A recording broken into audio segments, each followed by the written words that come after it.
magpo-pollinate tayo ng kalabasa. Ilalagay natin sa female. Ang tawag po dito sa bulaklak na to ay male.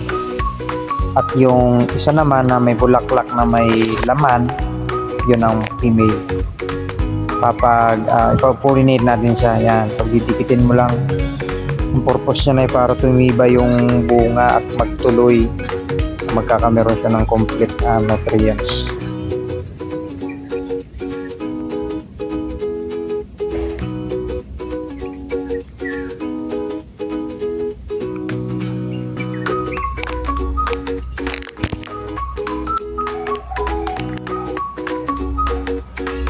Pwede pa natin ito magamit sa iba pang female na bulaklak. Okay. Ayun. Malaki na siya. Parang isang kamumuo na. Yun lang mga loads.